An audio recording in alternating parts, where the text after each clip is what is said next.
Olá, tudo bem? Seja bem-vindo à aula 1. Essa aula tem como tema a história dos surdos. Vamos conhecer a história dos surdos através dos tempos. A história dos surdos é fascinante.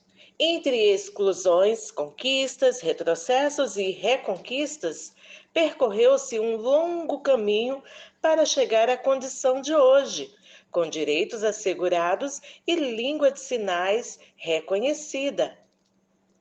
Na aula de hoje, nós vamos estar embasado no documentário do Instituto Nacional de Educação de Surdos, INES, referência na educação dessas pessoas. Vamos lá?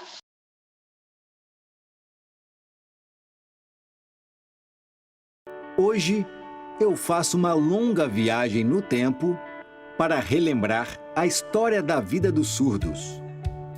História da vida dos surdos? Como assim? Bom, é claro que os surdos existem desde sempre. Mas nem sempre foram vistos como grupo social, como indivíduos. Foi um longo caminho até chegarmos à condição de hoje, com direitos assegurados e línguas de sinais reconhecidas. Por isso é importante conhecer esse passado.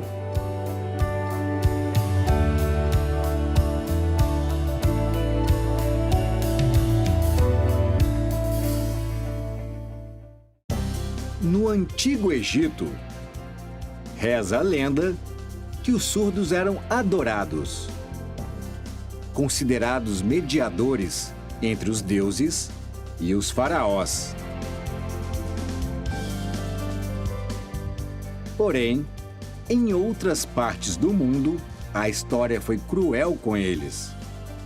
Por exemplo, na China, eram sacrificados.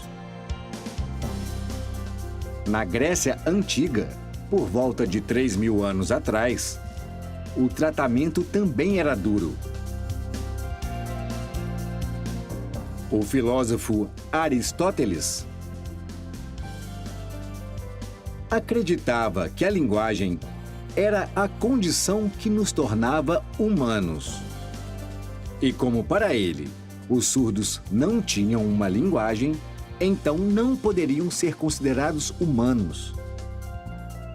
Por conta dessa ideia equivocada, é que surgiram expressões como surdo-mudo, que hoje é rechaçada pela comunidade surda.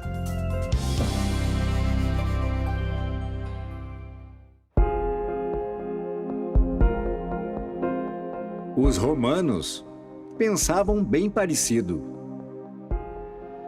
Eles confundiam os surdos com deficientes mentais. Eles privavam de direitos legais, como fazer um testamento, por exemplo. No período seguinte, a Idade Média, a Igreja Católica também perseguiu os surdos.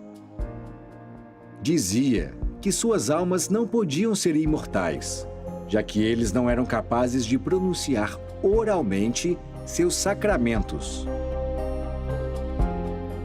Até o século XII, os surdos eram proibidos até de se casar, sem contar os que eram assassinados pelas próprias famílias. Vejam bem, todas essas barbaridades aconteciam na Europa pelo simples fato de os surdos não terem uma linguagem oral. Isso começou a mudar na Idade Moderna, mas especificamente a partir do século XVI. E por quê? Porque as famílias nobres que tinham surdos acabaram se preocupando com o destino de suas heranças. Então passaram a criar condições para que seus descendentes se instruíssem. O monge espanhol Pedro Ponce de León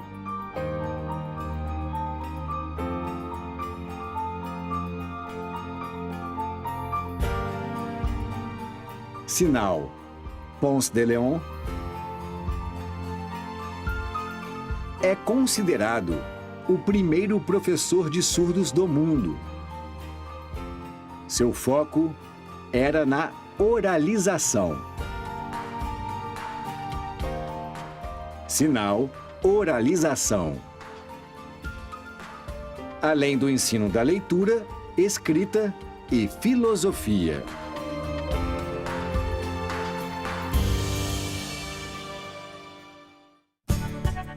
Outro expoente dessa época foi o padre espanhol Juan Pablo Bonet.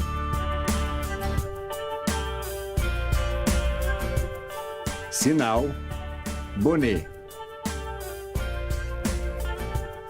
que publicou o primeiro livro sobre educação de surdos, no ano 1620.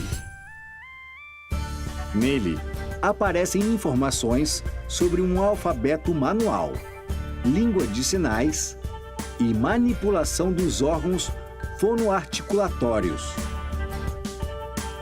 Seu método virou uma referência mundial. O foco ainda era a oralização, mas desta vez apoiada na comunicação espaço-visual dos surdos.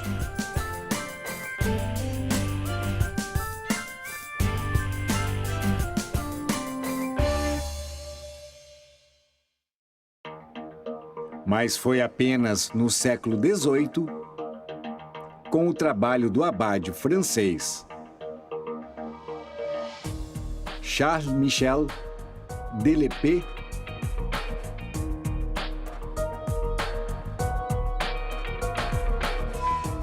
sinal, Lepé,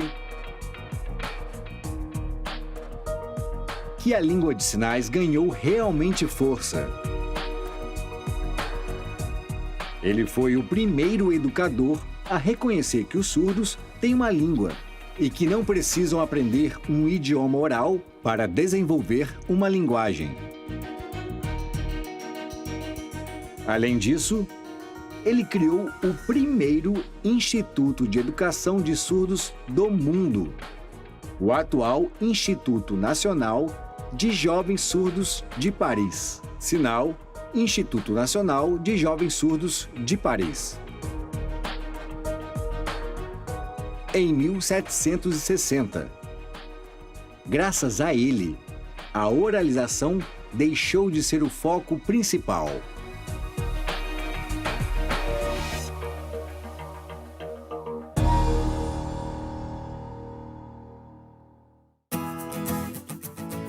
Outro importante marco foi a visita do americano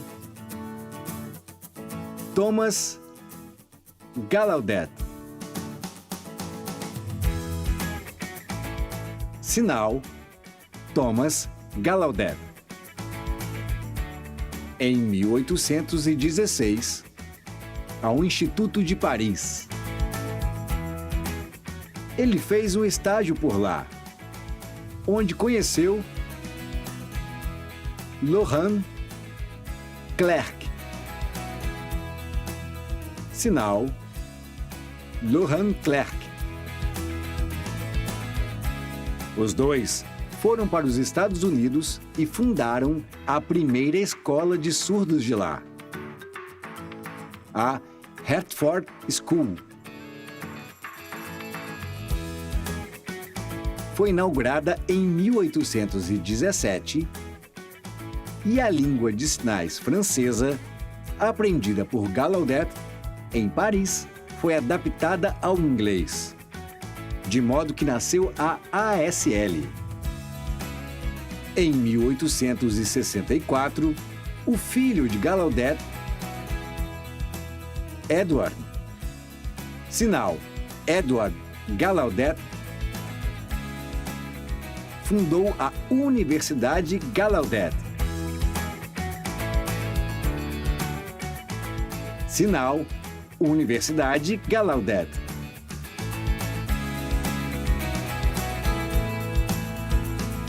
A primeira, cuja língua de instrução era uma língua de sinais.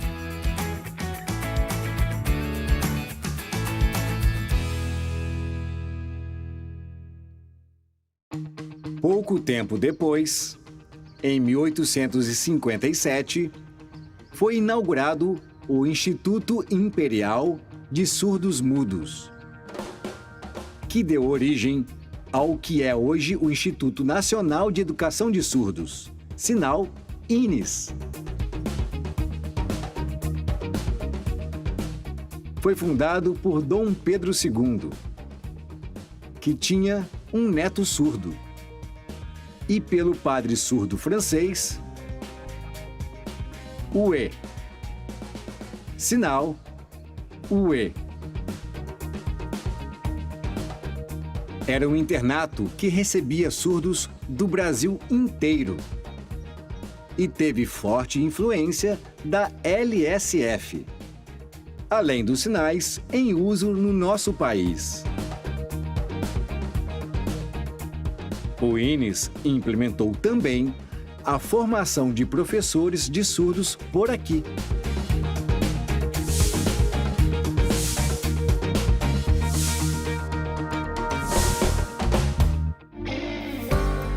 Parecia que tudo ia muito bem e que as línguas de sinais ficariam cada vez mais fortalecidas. No entanto, em 1880, aconteceu um fato que veio mudar tudo.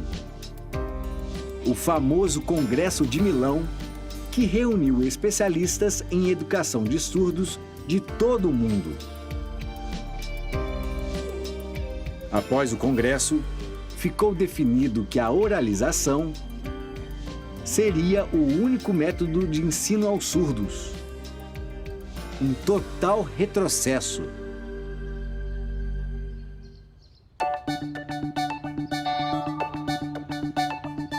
E até hoje existe uma luta para fortalecer a língua de sinais como a primeira língua dos surdos. Por isso, é tão importante conhecer nosso passado e recordar que o caminho foi longo. Então vamos relembrar alguns sinais apresentados. Ponce de Leon. Oralização. Bonnet. Lepé. Instituto Nacional de Jovens Surdos de Paris. Thomas Gallaudet. Laurent Clerc. Edward Gallaudet. Universidade Gallaudet. INES. UE. Com a Lei 10.436 de 2002 e o Decreto 5626 de 2005, a Libras foi reconhecida como segunda língua oficial do Brasil, contribuindo para a educação bilíngue. Mas as conquistas não podem parar. Espero que tenham gostado. Até o próximo A Vida em Libras. Tchau!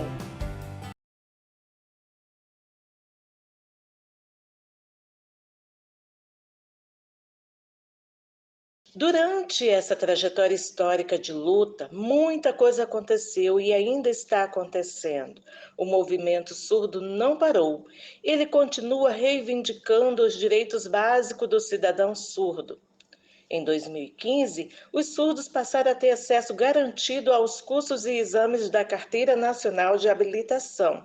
Em 2019, a gestante surda passou a ter acompanhamento do tradutor-intérprete de língua de sinais nos exames pré-natais e também nos trabalhos de parto.